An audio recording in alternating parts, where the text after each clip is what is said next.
Let's get right into it. Number 7, sharpen the saw. If your morning routine is rolling out of bed, feeling half dead, and mainlining coffee just to feel human, your grind is broken. Hustle culture sold you a lie. You don't get extra points for wrecking your sleep, your brain, and your mood. Here's the uncomfortable truth. If you're always grinding and never recharging, you're not a hustler. You're a slow-motion burnout. And burnt-out people make sloppy decisions, forget stuff, and quit right before the breakthrough. Sharpen the saw means you treat yourself like the main tool you work with. Psychologically, it's about energy management, not just time management.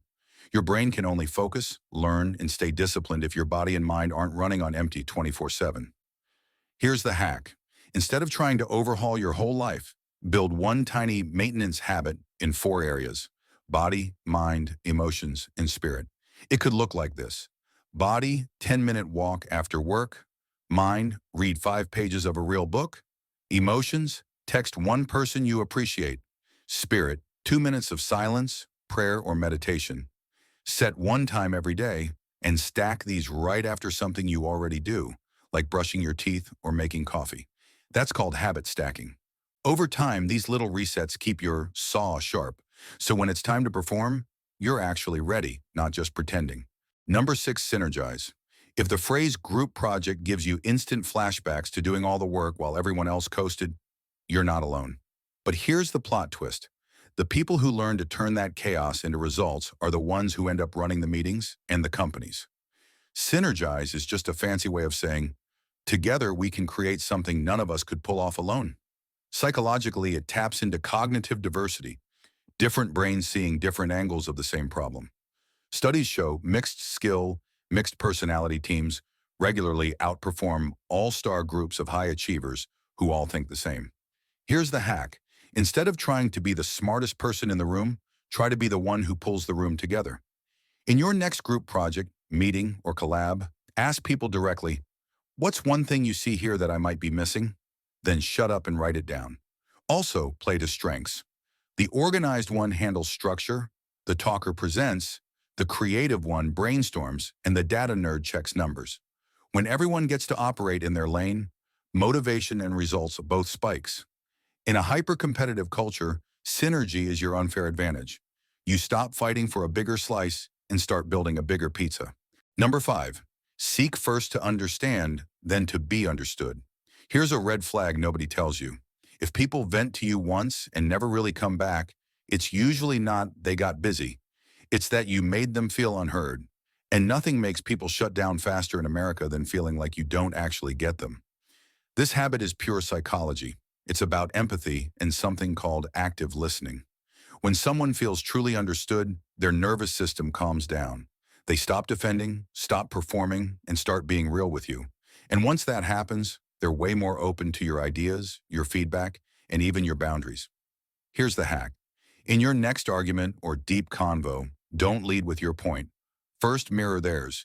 You can say, so what I'm hearing is that you feel because. Is that right?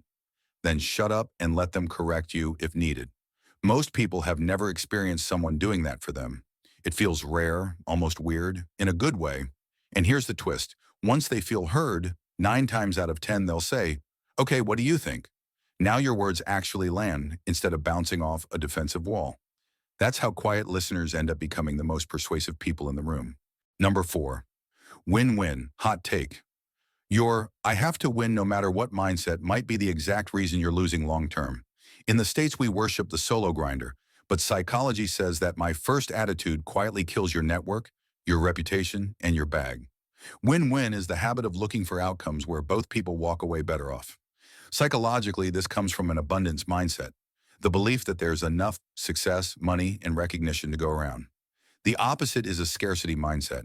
If someone else wins, you feel like you automatically lost. Here's the hack. Next time you negotiate with a client, your boss, a friend, or even your partner, don't just ask, how do I get what I want? Add this question, how can I make this a legit win for them too? Say it out loud. I want this to work for both of us. That single sentence disarms defensiveness and makes people way more flexible. In the real world, the people who think win-win build reputations, and reputations open doors that hustle alone never will. In a culture obsessed with my first, Being the person who creates wins for everyone is your secret cheat code for long-term success. Number 3, prioritize. Let me ask you something brutal. Are you actually productive or just busy as hell? If your days feel packed, but your life isn't really moving forward, your priorities are not your own. Someone else is low-key running your schedule. That's the trap. If you don't control your priorities, other people's priorities will control you. Your boss, your group chats, your notifications, and your For You page. Prioritizing isn't about doing more. It's about doing what matters first. Psychologically, this taps into executive function, the brain's ability to plan, focus, and resist impulses. When you wake up and instantly grab your phone, you're basically handing your brain's steering wheel to everyone else. Here's the hack. Use a super simple version of the Eisenhower matrix. Take a sticky note and split it into 4 boxes. Important plus urgent. Important but not urgent. Not important plus urgent. Not important plus not urgent. Highly effective people live most of their day in box 2. Important but not urgent. Workouts, deep work, studying, building skills, and side hustles.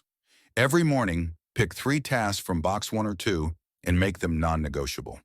No scrolling, no emails, and no random favors until at least one of those is done. That's how you stop being busy and start being effective, for real. Number 2, begin with an end in mind. Quick gut check. If I pause this video right now and asked you exactly where you want your life to be 5 years from today, could you answer in one sentence? If not, you're basically letting strangers, trends, and your boss design your future for you. Beginning with an end in mind means you stop living on autopilot and start living on purpose. Psychologically, this taps into the future self concept. Studies show that when you picture your future self as a real person instead of some blurry fantasy, you're way more likely to save money, stay healthy, and follow through on hard goals. Here's the hack. Grab your notes app and write one sentence. In 5 years, I want to be the kind of person who, not what you have, who you are.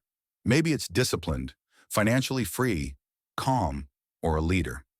Now, before you say yes to anything big, a job, a relationship, a project, ask, does this move me closer to or further from that version of me? That simple question quietly kills distractions and builds long-term direction. Number 1, proactivity. Ever look at someone your age absolutely killing it and think, what are they doing that I'm clearly not? This part might sting. If you're always reacting to whatever life throws at you, you're literally training your brain to stay stuck at the same level for years. Proactivity is the habit that separates people who run their lives from people whose lives run them. Psychologically, it's all about something called an internal locus of control, the belief that your choices actually change your results. When that belief is weak, you blame traffic, the economy, your boss, your childhood, anyone but yourself. When it's strong, you start asking, okay, what can I do about this? Here's the hack. Every time something annoying happens, your friend flakes, your plan falls apart, your video flops, catch your first reaction. Instead of ranting or doom scrolling, pause and ask one question. What's one small move I can make right now that shifts this even 1% in my favor? Then do it immediately, even if it's tiny. That one question rewires your brain from victim mode to creator mode. Over time, people will say you got lucky. Nah, you just stopped outsourcing control of your life. That's the first habit of highly effective people, and it's non-negotiable. So which one are you going to start working on first? Don't forget to like the video, subscribe for more psychology hacks. Thanks for watching.